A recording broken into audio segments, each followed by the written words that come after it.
গরু কিনছি, আল্লাহ পাকের অশেষ রহমত, গরুটা কিনছি। বাট কত দিয়ে কিনছি এটা আসলে বলা ঠিক না, কারণ যেহেতু আল্লাহর নামে দিতে হবে, তো কত টাকা দিয়ে গরু কিনছি এটা বলা ঠিক না, এবং কাউকে জিজ্ঞেস করাটাও ঠিক না যে কত দিয়ে কিনলেন, ভাই জিতলাম হারলাম, এই জিনিসটা মনের ভিতরে রাখা ঠিক না।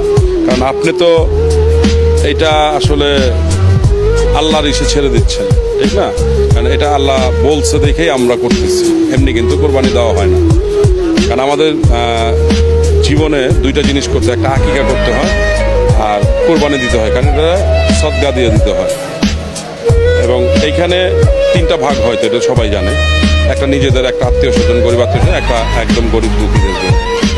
কত দিয়ে কিনছে এটা বলার আমি চাই না, বলতে চাই না। আমি আমার মা বোন ভাইয়ের সাথে আমি সবসময় ঢাকা দিয়ে ঈদ করি, আমি গ্রামের বাড়ি যাই না। মার যুগ মামা মানে পাশা, উনি বাড়ি যাবে অনেকদিন পর, মাঝখানে গত ঈদে গেছিল, এই ঈদেও যাবে। দেখা করার তো সবারই ইচ্ছা থাকে, হয়তো সময়ের কারণে হয় না, কারণ কোরবানি ঈদ তো, কোরবানি ঈদে আসলে সবাই থাকে ব্যস্ত।